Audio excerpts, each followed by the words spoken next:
ใช่หรอนี่อะไรวะใส่เยอะเหรอจะได้สบายคนเดียวคนไม่ทำ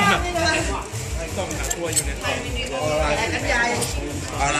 เฮ้ยน้ำมันแทรกเลยแทรกเกี่ยวแทรกแดกข้าวเหนียวมาดิการตลาดถึงมากนะอะไรวะเนี่ยบอกว่าไทยเนี่ยเดี๋ยวป๊อปอย่าเอาเลยไฮยีน่าลงเนี่ยช่วยเลยไม่ดีอ่ะมีแนวร่วมทำไมมันโอ้ยเนี่ยข้าวเหนียวครับโอ้โหจิ้มหน่อยพี่โอ้โหเคเลี้ยงดูดนิ้วอย่าเลยเคเลี้ยงเคเลี้ยงดูดนิ้วอย่าเลยครับสวัสดีครับเรื่องอะไร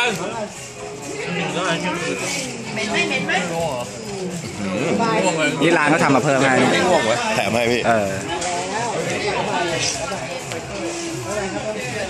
คนหาคนไหนกลับแล้วเร็วไม่อยากลาลงไม่ใช่แล้วนี่สวัสดีครับสวัสดีครับขอบคุณมากครับพี่สวัสดีครับพี่สวัสดีครับพี่เต่าขอบคุณพี่เต่าเลยนะปีหน้าจะเป็นปีหน้าปีหน้ากลับเร็วนี้เต็มที่เ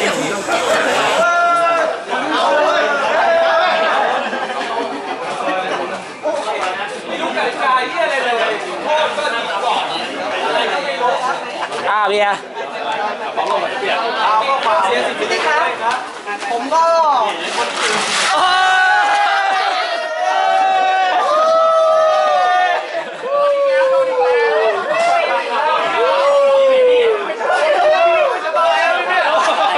ผมไปจับที่ผมเปียกด้วยเนี่ยผมบอกไม่ทันตอนนี้โอ้ยเช้าเลยแนบเนื้อเหมือนเดิมแต่มันไม่บอกไม่ทันอะไรที่พี่อยากคุยสัมภาษณ์หลายตัวคนละคำสองดูดิเฮ้ยอร่อยว่ะพี่เด็กนำเลยพี่วันนี้เอครับนะครับก่อนบทสุดท้ายก่อนกลับตอนนี้ก็เหลือสมาชิกอยู่ตรงนี้อยู่ประมาณกลุ่มหนึ่งกันเดี๋ยวเราจะมาสัมภาษณ์กันรายตัวรู้สึกยังไงพี่โอ้น้องใหม่รู้สึกยังไงบ้างวันนี้ครับบอกหน่อยผมมาเตะประจำนะพี่แต่ว่าไม่ค่อยได้มางานใหญ่อย่างนี้รู้สึกว่าพี่น้องผูกพันกันดีครับรับใจนะพี่นะครับบอลเลยครับไปรอเลยแล้วถึงคิวครับผมพูดถึงงานหน่อยวันนี้มันเป็นยังไงประทับใจมากเลยครับสุดยอดอยู่ในความทรงจำเป็นการขอบคุณรอด้วยแล้วนี้เก็บตังค์ไม่ใช่เก็บมันมีกระลำครับรู้สึกยังไงครับวันนี้สนุกมากครับปีหน้าผมจะเอากองหลังยอดเยี่ยมอีกแล้วครับปีครับปีนี้ได้ลุ้นเหรอปีนี้ลุ้นหรือเปล่าครับปีนี้ได้ลุ้นหรือเปล่าครับปีนี้ลุ้นครับผมลุ้นอะไรฮะลุ้นให้ไม่โดนเยอะฮะอะไรจุงเบยช่วยเฉยอะไรจุงเบยผมมีรางวัลกลับบ้านครับช่วยกาดจุงเบยครับผม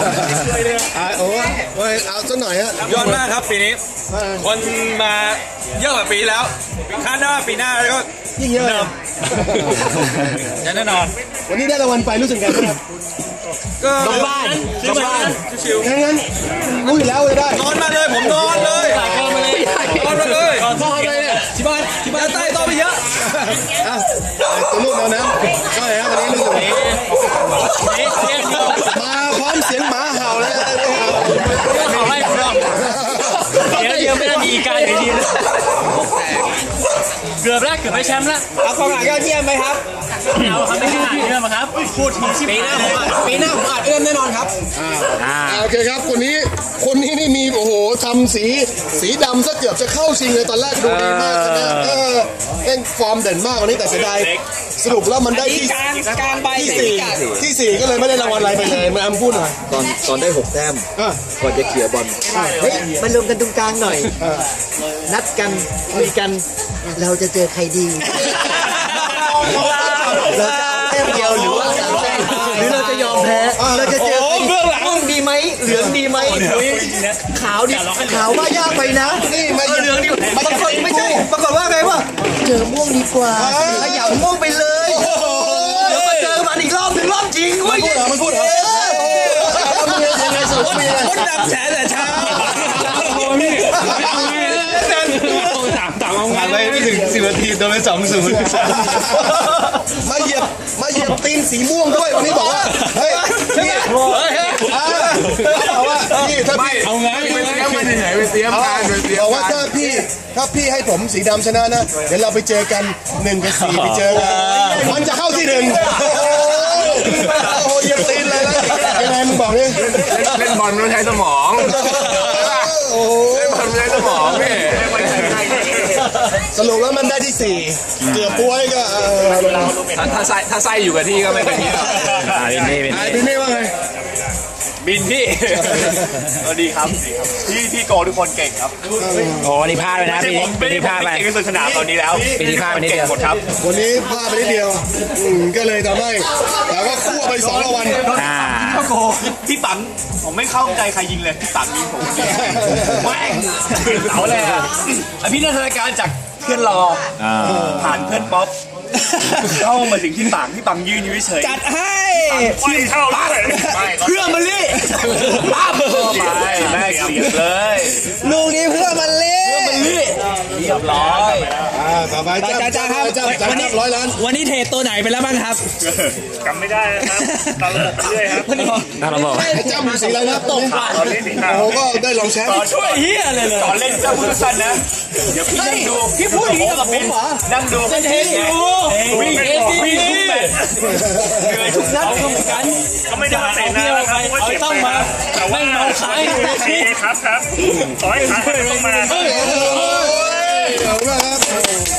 ต่อไปจิมมี่นี่ไงครับขาหักไปแล้วนี่ไงขาหักไปแล้วฉีกนะพักไป4 เดือนนะตอนนี้ก็ปูนะเป็นส่วนหนึ่งของTCUครับถึงเตะไม่ได้ก็มาให้กำลังใจเพื่อนพี่ๆน้องๆข้างสนามเปลี่ยนอาชีพเลยนี่เราอะชักเบาทุกวันครับชักเบาทุกวันชักเบาทุกวันเลยเดี๋ยวคืนนี้ครับก็ช้าไปนะอย่าให้ถึง64ครับนะก็รู้สึกวันนี้อันนี้โหมานั่งต่อเรียบร้อยแล้วของมันก่อนเปิดหัวเอาเทอร์โบอะไรนะ MVP วันนี้ไม่รู้จิมมาได้ไงนะฮะมาเรื่อยๆโชว์ของกลางด้วยครับยิงของกลางโซ่ทั้งแข็งซันโวเดี๋ยวรู้สึกไงครับวันนี้ได้มาแบบงงครับก็